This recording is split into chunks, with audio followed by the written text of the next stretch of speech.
On dit qu'on combat la domination de la finance, oui, dans une ligne, dans un tract. Oui, dans une ligne, dans un discours.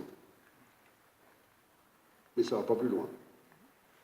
Quelques chiffres qu'on met, évidemment le CAC 40, les profits, 72 milliards, 52 milliards de dividendes. Bon. Mais, comme toujours, l'argent, ils ont réussi le coup. C'est un domaine mystérieux, un peu tabou, compliqué.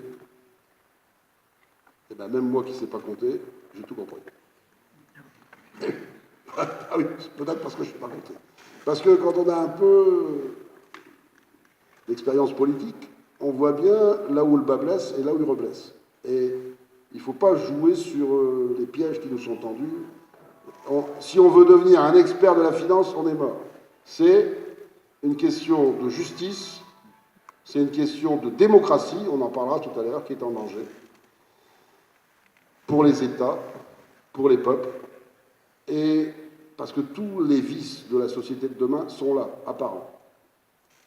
On est face à une future bulle qui va exploser, avec la bulle étudiante des États-Unis, dans les 3-4 ans qui viennent. On n'a rien tiré comme leçon de la crise de 2008. On a continué comme avant, et pire qu'avant, pire qu'avant. Et l'arrivée de Trump, du Brexit, parce que le Brexit, on en parle dans le bouquin, et pourtant ça s'est fait au moment où on annonçait le Brexit. Moi, j'ai répondu à la question qui nous a été posée, parce qu'il y a un échange fraternel. Je vous conseille de commencer par là, parce que vous aurez moins de Temesta à prendre. Voilà. Mais les Anglais, compte tenu que ça commence à bouger sur le contrôle des paradis fiscaux, c'est eux les meilleurs du monde en paradis fiscal. C'est eux les meilleurs du monde. Les États-Unis vont essayer d'en faire un. Tout le monde est parti pour faire des paradis fiscaux. Mais eux, c'est les meilleurs du monde.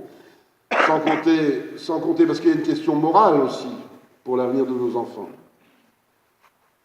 Le blanchiment, la plus grande blanchisseuse de l'argent sale, c'est la City de Londres, où nous sommes allés. Hein, il y a l'argent honnêtement gagné, entre guillemets, mais il y a beaucoup d'argent sale. Or, il y a une quinzaine d'années, les banques étaient quand même très réservées sur l'argent des mafias. Maintenant, elles courent les banques pour récupérer l'argent des mafias, puisque l'argent des mafias grandit. Hein, l'argent de la drogue, de la prostitution, du trafic d'organes, du trafic d'armes, du trafic de réfugiés. L'année dernière, résultat du trafic de réfugiés, et ce n'est pas seulement les passeurs qui se mettent ça dans la poche. Il ne faut pas me raconter d'histoire, c'est une organisation. 3 milliards de dollars. 3 milliards de dollars l'an dernier. D'accord tout l'argent du terrorisme, Daesh. Okay, parce que quand on parle de ces questions dont on parle, ce n'est pas seulement une question d'argent, c'est une question d'utilisation de la finance pour des œuvres de mort. D'accord? Donc on est aussi, en tant qu'humaniste, responsable de la société qu'on doit créer demain. Éric Vernier, dont on a fait connaissance, qui est professeur à l'université de La Rochelle de finance, qui a changé ses cours parce qu'il s'est aperçu qu'il faisait de la finance pure, mais pure, le cours de finance, que ses élèves voulaient tous être des traders, comme Pierre Vielle. Il s'est dit, il faut quand même que je leur explique que le monde, c'est plus compliqué que ça, et qu'il y a de l'argent sale, et qu'il y a du trafic, etc. Hein, et il nous expliquait, il est d'ailleurs venu à nos journées parlementaires, que 50% des billets de 1 dollar aux États-Unis ont de la trace de cocaïne. D'accord? Donc, c'est ça la réalité du monde tel qu'il est aujourd'hui. Alors donc, cette idée de la COP fiscale est une idée qu'il faut faire avancer, qu'il faut porter loin et haut. Ça, c'est une idée internationale. Ensuite, qu'est-ce qu'on peut faire localement? Je disais, on ne s'occupe pas de l'argent. D'abord, on est tous dans une banque. Ce matin, il y a un camarade qui nous accompagnait, qui nous a montré, à côté de la gare de Tours, l'endroit où il touchait sa quinzaine en liquide dans les années où tout le monde était payé en liquide. Entre nous soit dit, quand on a créé les carnets de chèques, on a créé de l'argent pour les banques. Les banques ont notre argent. C'est notre argent dans les banques. Des salaires, des pensions, des allocations, un peu d'épargne, c'est notre argent. Est-ce qu'on s'en occupe? De temps en temps, on va s'engueuler avec le gars du guichet parce que les frais ont augmenté, ce qui est vrai. Mais on ne s'en occupe pas. Où sont les comités d'usagers de la banque? Il y en a un national, mais où sont? Moi, il y a des assemblées générales dans ma ville. Je ne sais pas s'il y en a chez vous, des banques, caisse d'épargne, Crédit Agricole, il y en a 4. J'en ai 4 par an. Mais ils sont en train de changer, ce qui montre bien le mépris qu'ils peuvent avoir. Je demande à percevoir cette année. Donc, au début, j'étais maire, Assemblée générale du Crédit Mutuel ou du Crédit Agricole. Vous êtes là, monsieur le maire? Ah oui. Alors maintenant, je leur fais un mot d'accueil où je leur parle quand même de ce qu'on est en train de parler. Hein. À l'époque, j'étais un peu moins branché. Hein. Et il y a un monde fou, là, ces trucs-là. 400, 500 personnes dans ma salle. Je me dis, qu'est-ce qui se passe? Alors, j'ai compris tout de suite, parce que quand j'ai vu les lots de la loterie gratuite à la fin, des écrans plats, des lots d'appartements, etc., j'ai dit, ah ben, et puis plus le cocktail merveilleux, hein, sur le compte des usagers. Mais les rapports, les 4-5 rapports votés à l'unanimité, sans bruit. Est-ce qu'il y en a un qui va dans la salle dire, mais pourquoi, monsieur Crédit Agricole, vous avez des filiales au Panama? J'en ai jamais vu, même le plus révolutionnaire de ma ville, qui était là pour la loterie. Ah oui, d'accord. Mais il faut peut-être qu'on s'en mêle un petit peu. Hein. Ensuite, les entreprises. Les comités d'entreprise, les syndicalistes. Il y a 80% des entreprises françaises, je parle des entreprises même, je ne parle pas des petites entreprises, des artisans, mais des entreprises d'une certaine taille, qui ont forcément des fonds cachés dans les paradis fiscaux, ou des fonds qui viennent des paradis fiscaux. Puisqu'on vous dit que Areva, par exemple, sa holding, elle est aux Pays-Bas, mais c'est peut-être des questions qu'il faut poser. Parce que les LBO, là, qui sont faits à l'aide des hedge funds, qui sont faits... Parce que le problème de l'argent planqué dans les paradis fiscaux, c'est qu'ils ne vivent pas, il faut qu'ils vivent. J'ai rencontré, quand on est allé avec Dupont-Aignan, parce qu'on a fait les cabinets des experts, là, les fameux types qu'on condamne, là, ceux qui aident à la tricherie ou à l'optimisation. Je revois ce bâtiment merveilleux dans la City de Londres, hein, un bâtiment britannique ancien, avec des bureaux luxueux. Les types, ils viennent, bon, ils nous ont expliqué leur truc, mais eux, ils expliquent ça d'une manière tout à fait banale. Il y avait là une James Bond girl qui parlait d'un français merveilleux, je pensais que c'était une britannique, mais non, c'était une bretonne qui était partie en Grande-Bretagne, qui, elle, s'occupait des hedge funds aux Bermudes. Elle me dit, mais tout naturellement, mais monsieur le député, mais vous ne comprenez pas qu'on est utile pour l'économie, les hedge funds. Elle m'explique que ça aide à reprendre des entreprises qui crèvent, etc. Les LBO, les mecs, ils restent là 3 ans, ils licencient. Ah oui, voilà. Donc, je pense que dans les comités d'entreprise, il faut demander des comptes.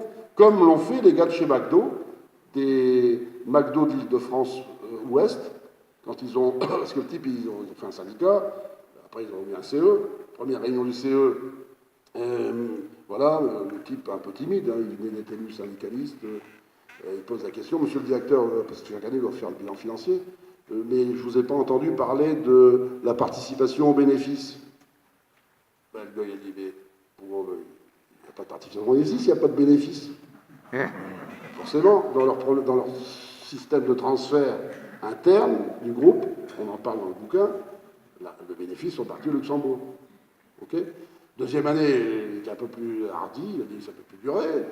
Il a fait appel à Eva Joly, c'est là que du coup, après, Bercy s'en est mêlé.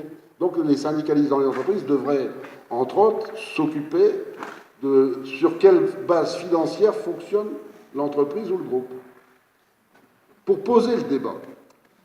Autre exemple, et je commence à le faire, et là, je vais faire peur à mon sous-préfet, parce que mes juristes de ma ville et de mon aglo, oui, mais vous pensez, je dis, c'est pas que je pense, on va le faire. Les directeurs d'hôpitaux, les maires que nous sommes, les présidents de conseils départementaux, on fait des marchés publics où on doit faire un cahier des charges. Alors dans les cahiers des charges, on a commencé à mettre les questions d'insertion sociale depuis quelques années, pour quand il y a un chantier, ben, que l'entreprise qui gagne le marché, elle soit contrainte de prendre 5, 10, 15 gars pour faire le boulot, hein, pour participer au boulot. On a commencé à y introduire des notions environnementales. Moi, là, ils m'ont fait.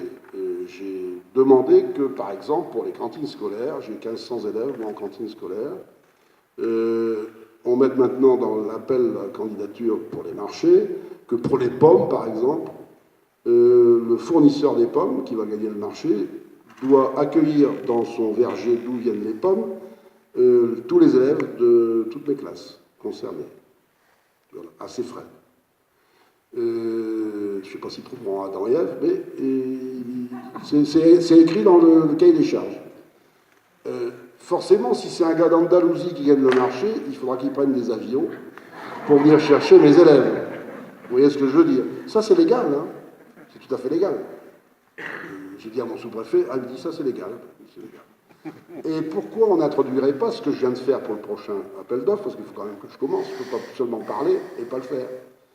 On a introduit une notion, c'est pour un chantier, que l'entreprise en question et ses sous-traitants doivent pouvoir prouver, les termes exacts juridiques, prouver qu'il n'y a aucun argent qui vienne de l'évasion fiscale qui soit utilisé pour le projet, parce qu'ils peuvent casser les prix avec ça.